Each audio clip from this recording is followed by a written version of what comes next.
Welcome to our deep dive. Today we'll be tackling the philosophy of Schelling. Um, Friedrich Wilhelm Joseph von Schelling, to be precise.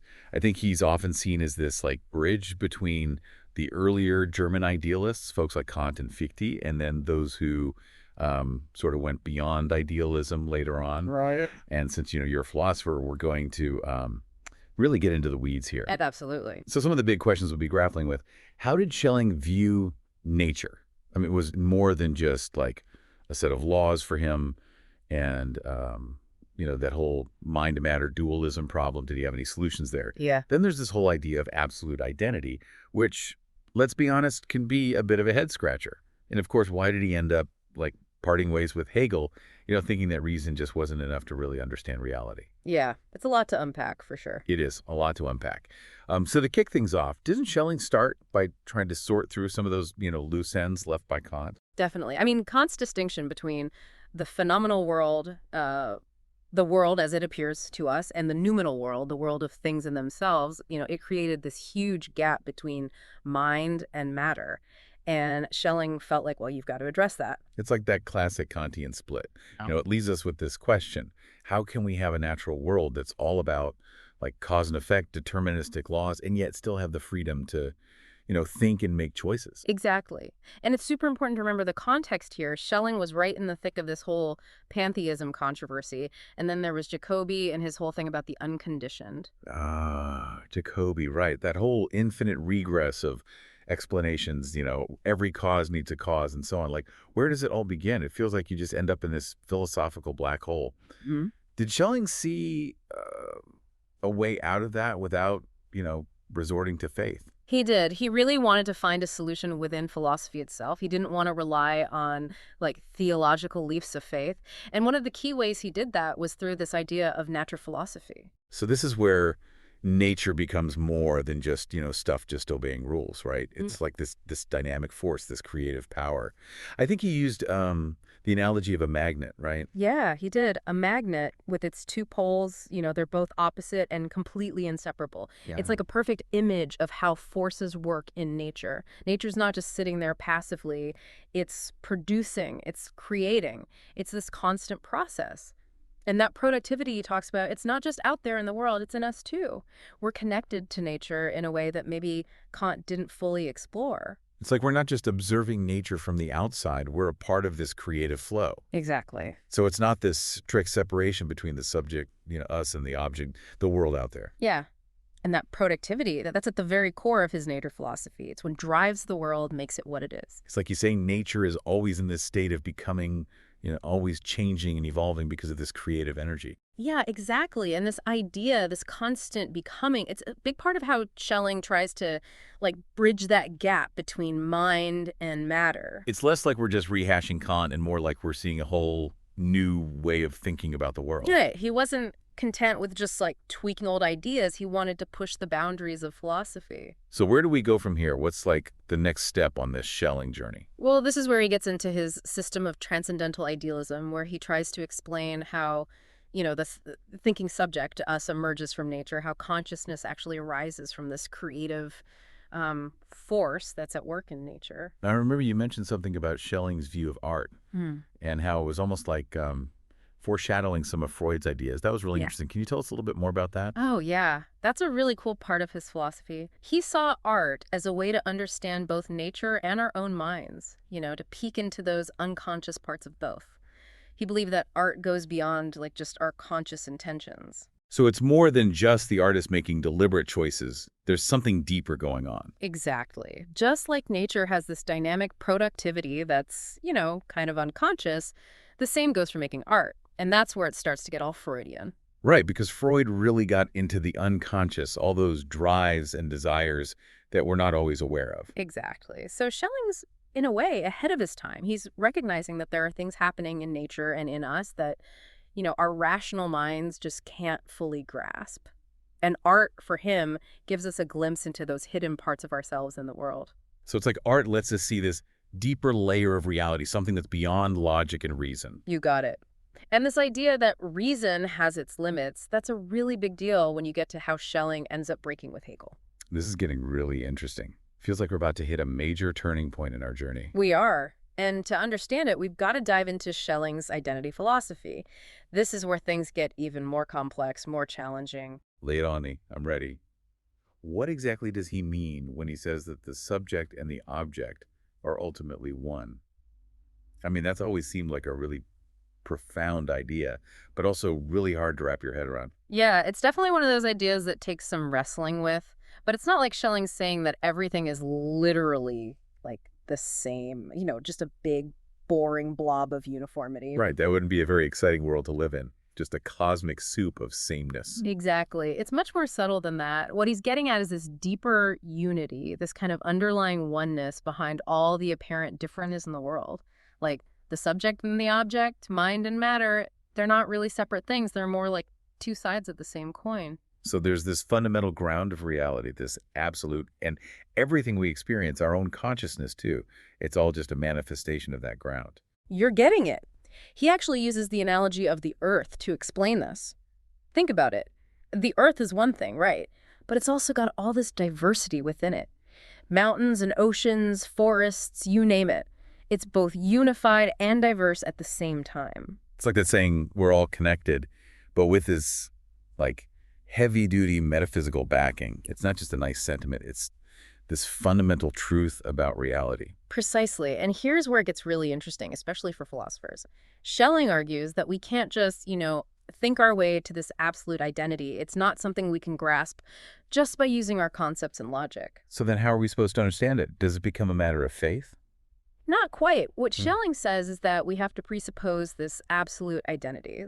Like, it's the condition for having any experience at all. It's almost like, those Kantian categories that make experience possible. Okay, I think I'm following. Yeah. So it's not something we can directly prove or demonstrate, but we have to assume it's there in order for the world to make sense to us, to experience it as a whole. Exactly. Without this underlying unity, everything would just be this chaotic mess of random bits and pieces. But that's not how we experience the world, right? We experience order. We experience connections between things. And for Schelling, that points us towards this deeper unifying principle, this absolute identity that's at work. It's almost like gravity, right? We can't actually see gravity itself, but we see its effects everywhere. We have to assume it's there to explain why things fall down and planets orbit the sun. Perfect analogy. We can't directly perceive this absolute identity, but it's kind of woven into the fabric of our experience. It's the ground that allows everything else to exist. This is all incredibly insightful. So we have this concept of absolute identity, this unity at the heart of reality, and we can't fully grasp it with our minds, but we have to assume it's there to make sense of the world. So where does Schelling take us from here? Well, this is where he shifts his focus to the historical unfolding of reality. He develops this fascinating concept of the ages of the world. He's really captivated by this idea that history isn't just random events happening, but it's this meaningful process driven by these fundamental forces. Right, and I remember reading about that. He suggests that the same forces that created the universe are still at work, still shaping history today. Absolutely. He saw history as this constant unfolding, this becoming, driven by the same dynamic forces that shape nature. And he identifies these opposing forces, these forces of contraction and expansion that drive the whole process. It's like the universe is breathing, right? Yeah. Expanding and contracting, creating and destroying in this grand cosmic dance. Yeah. And history is like the story of that dance playing out. That's a beautiful way to put it. And as he gets deeper into this idea of history unfolding, he starts to grapple with something he calls the groundless nature of being. The groundless nature of being. I'm not sure I follow. What does he mean by that? It means that there's no ultimate explanation for why anything exists. The universe, reality itself, just is. It's this radical idea that challenges our desire for a reason, for a final answer to the question why. So it's not just that our reason can't fully grasp the absolute, but there's this ultimate mystery to reality itself. There's no first cause, no foundation we can point to. Exactly. And this leads him to a growing sense of, the tragic. The idea that our rational explanations can only take us so far, that there's always going to be this element of mystery at the heart of existence. So we've got this absolute identity, this unfolding of history, and now this sense of the groundlessness of being. Wow, this is getting pretty heavy, even for a deep dive designed for philosophers. How does all this lead to Schelling's famous break with Hegel? Ah, that's the million-dollar question. It's a break that goes to the heart of what philosophy can and can't do. You see, Hegel, with his idea of the negation, thought that reason could ultimately understand the absolute. Right, Hegel's whole thesis, antithesis, synthesis thing, Yeah. this constant clash of ideas that eventually leads us to this, like, ultimate knowledge of spirit. Exactly. But Schelling pushes back against this Hegelian optimism. He argues that reason itself needs a ground, a starting point. And that ground, that ultimate source, can't be fully captured by reason alone. It's like saying reason can't create itself out of thin air, right? It needs something to stand on, something that's beyond its grasp. That's a great way to put it. Schelling's really pushing us to acknowledge the limits of reason, to see that there's more to reality than what we can fit into our neat little conceptual boxes. It reminds me of Jacobi and that problem of the unconditioned. It's like, even though Schelling's trying to work within philosophy, he's admitting that there's this element of the unconditioned in reality, something that reason just can't explain. You're making a really sharp connection there. Jacobi's influence on Schelling is definitely there. And recognizing the unconditioned, the limits of reason, is central to both their projects. This raises a big question for me, and I bet for a lot of other philosophers too. If we start with reason as the ultimate principle, like Hegel did, how do we explain all the stuff in the world that doesn't seem rational? All the randomness, the unexpected turns, the things that just seem absurd. How can a purely rational system account for all that? That's the core of Schelling's critique.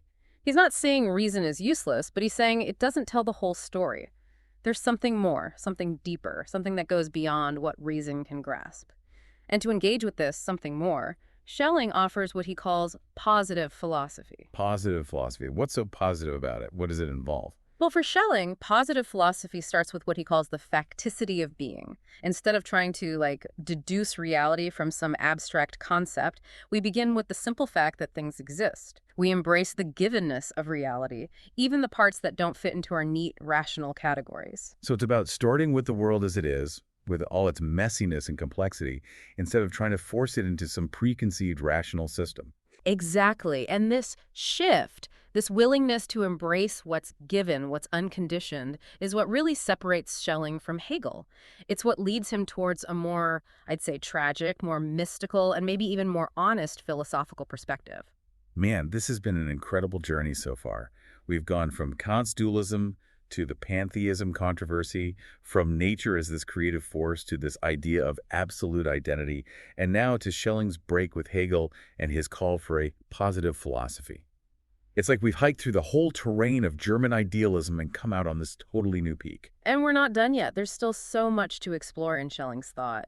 His later work on mythology and revelation, for example, dives even deeper into this realm of the unconditioned, this mystical dimension of existence. It's really interesting how he doesn't shy away from those aspects of experience, the things that seem irrational or mystical. He seems to realize that they're just as much a part of reality as the things that we can explain with logic and reason. Exactly. And it's that willingness to engage with all of experience, the light and the shadow, the rational and the irrational, that makes him such a compelling and challenging thinker. He forces us to confront the limits of our own understanding, to really acknowledge the mystery that's at the heart of existence. And in a way, that's what makes philosophy so exciting. Yeah. It's not just about finding the right answers, but about wrestling with these big questions, grappling with the paradoxes, and accepting that some things will always remain beyond our grasp. You said it. And Schelling, with his profound and often mind-bending philosophy, really pushes us to do just that. And it's not like he just points out the limits of reason and then leaves us hanging. He actually offers a different path, a way to engage with reality that goes beyond just concepts and logic. Right, that's what I find so interesting about his positive philosophy. It's not about ditching reason altogether, but about recognizing its boundaries and, finding ways to move beyond them. Like you said, starting with that givenness of reality, the actual experience of being, before we try to cram it all into our neat little rational boxes. Yeah, exactly. It's like an invitation to experience the world in a more intuitive, more direct way, to be open to that mystery and wonder that often gets lost when we try to explain everything away. It makes me think about artists, poets, mystics.